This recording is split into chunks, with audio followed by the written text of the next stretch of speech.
सत्यम channel पे आप सबका स्वागत और अभिनंदन है। साथियों, आपका स्वागत इसलिए है कि आपसे ही हमारी स्टोरी आगे जाएगी। आज एक यात्री की कहानी सत्यम गेस्ट हाउस की सुनाना चाहूँगा आपको। सत्यम गेस्ट हाउस का जब उदय हुआ और बनकर तैयार हुआ तो रेलवे स्टेशन और चारबाग बस अड्डे पे हमने उसका डिस्प्ले प्रचार के लिए लगाया। स्टेशन से एक यात्री मेरे रिसेप्शन पे आने के बाद बोला कि सर मुझे कमरा चाहिए, और जब उसने बोला मुझे कमरा चाहिए और साथ साथ ये भी बताया उसने कि मेरे पास कोई पैसे नहीं हैं आपको देने के लिए, मैं खुशी खुशी उसको ले गया। एक रूम की चाबी, कमरा दिखाया, उसने रूम को पसंद किया। पसंद करने के बाद उसको रूम मैंने उसको हैंड ओवर कर दिया। रूम हैंड ओवर होने के बाद वो रिसेप्शन पे फिर आया, मेरे से बोला कि मैं कोई पेमेंट आपका भुगतान नहीं कर पाऊँगा और मुझे आपको खाने के पैसे भी देने होंगे। मैंने उसे 300 रुपये निकाल के उसके हाथ पे रखा और उसके रजिस्टर पे एंट्री करने के बाद खुद पता चला कि वो कहीं लखनऊ के आसपास के ही क्षेत्र का रहने वाला था। वक्त 2 दिन बीतने के बाद फिर मेरे पास वो आया रिसेप्शन पे और मेरे से बोला कि सर मुझे कुछ पैसे और चाहिए, खाने के मेरे पास पैसे नहीं हैं। मैंने उससे फिर 300 रुपये निकाल के उसके हाथ पे रखा और वो खुशी खुशी चला गया। उसके बाद दूसरे दिन आके मेरे से बोला कि भैया मुझे जो है, मैंने अपने फादर को बोला है कि कल वो पैसे लेके आने वाले हैं लखनऊ में, तो कल आपको पैसे मिल जाएंगे। दूसरे दिन जब शाम को 5 बजा तो उनके फादर जो थे सामने से आने लगे और वो बंदा यात्री जो मेरे गेस्ट हाउस के काउंटर पे बैठा हुआ था जल्दी से दौड़ के छुप गया। वो सामने से जो व्यक्ति आ रहा था वो एक पुलिस वाला, वो भी दरोगा स्टार लगा हुआ व्यक्ति था, जो मेरे रिसेप्शन पे आने के बाद मेरे से बोला कि सर मुझे वो यात्री से मिलवाओ जो आपके यहाँ ठहरा हुआ है। तो मैंने उससे बोला कि सर वो मेरे यहाँ था लेकिन कहीं चला गया है, कुछ समय बीतने के बाद वो आएगा। तो उन्होंने 20,000 रुपये की एक रकम निकाल के मेरे काउंटर पर रख दी। बोला मेरे बेटे को ये पैसे दे दीजिएगा आप। मैंने वो पैसे उठाया, उसकी एंट्री कराई, रजिस्टर पे एंट्री दर्ज की और वो सज्जन जो स्टार वर्दी में थे, पुलिस वर्दी में, वो वापस चले गए। एक सज्जन व्यक्ति लग रहे थे। वो बेटा उनका जो था मेरे गेस्ट हाउस में ठहरा हुआ था।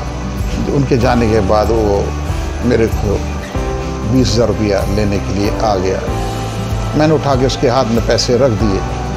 वो पैसे पाते ही उसने मेरे को एक अच्छी खासी रकम मेरे को हवाले किया और बोला कि मैं आपके यहाँ लगभग 6 महीने पढ़ाई के लिए ठहरूंगा। लखनऊ यूनिवर्सिटी में मैं पढ़ने के लिए आया हूँ और जिसका एडमिशन कराऊंगा। और मेरे बाकी 600 रुपये उसने मुझे को पेमेंट कर दिया और पैसे उसने रेंट के रूप में मेरे यहाँ जमा कर दिए। वो इतना मिलनसार था वो व्यक्ति, जो मेरा यात्री था, मेरा अजीज़ हो गया।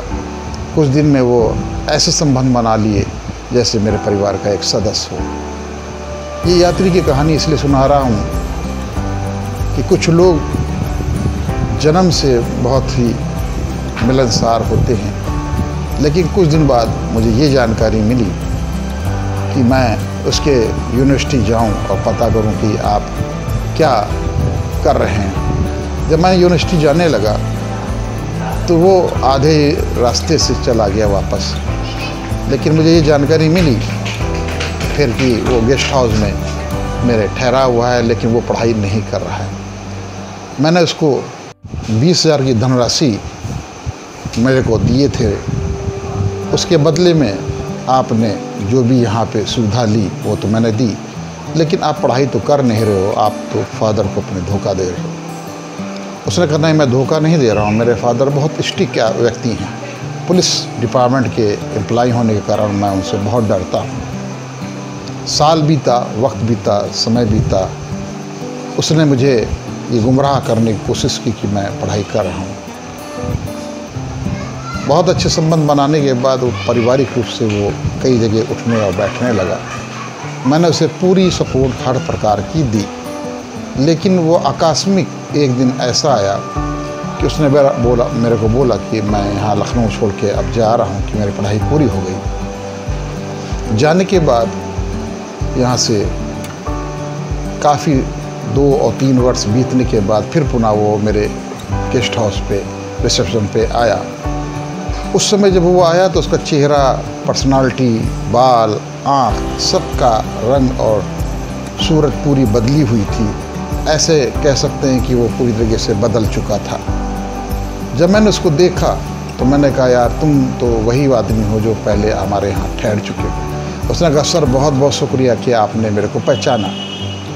मैंने कहा, नहीं मैं पहचानता हूँ। तो उसने बताया मुझे कि मैं इनकम टैक्स डिपार्टमेंट में बतौर एम्प्लॉई हूँ। साथ में उसके एक और व्यक्ति ठहरा हुआ था, मिस्टर राय साहब, वो भी हमारे यहाँ आए हुए थे, उनसे भी मुलाकात हुई। राय ने मेरे से बोला कि मैं इनकम टैक्स जाके ये जानकारी हासिल करूँगा कि ये व्यक्ति वहाँ पे नौकरी कर रहा है कि नहीं कर रहा है। अद्भुत और चमत्कारिक रूप से सुल्तानपुर शहर का रहने वाला इनकम टैक्स डिपार्टमेंट में एम्प्लाई बताने के बाद वो सुल्तानपुर जाके राय साहब ने पता किया तो पता चला कि वहाँ पे उनको कोई जानकारी हासिल नहीं हुई। यात्री सत्यम की एक सच्चाई दूसरे बार आके उसने मुझसे पूछा कि सर सत्यम का नाम आपने रखा और सत्यम की सच्चाई को मैंने देखा और परखा और समझा। सचमुच आपने सत्यम की सभी परिभाषाओं को पालन करते हैं और मेरे साथ आपने पूरा सपोर्ट किया है। मैं आपके जीवन भर ही आभारी रहूँगा। जब भी मैं लखनऊ में आऊँगा आपसे मुलाकात करूँगा। और इसी के साथ वो मेरे यहाँ से चला गया। अब वो यात्री कहाँ है, किस जगह है, मुझे नहीं पता।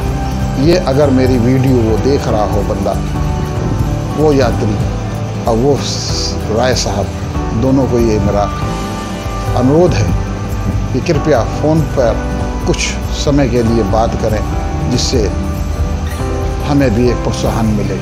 धन्यवाद। इसी के साथ मैं चाहूँगा कि ये स्टोरी के साथ आप हमारे चैनल को सब्सक्राइब करें, आइकन दबाएं और कमेंट्स करें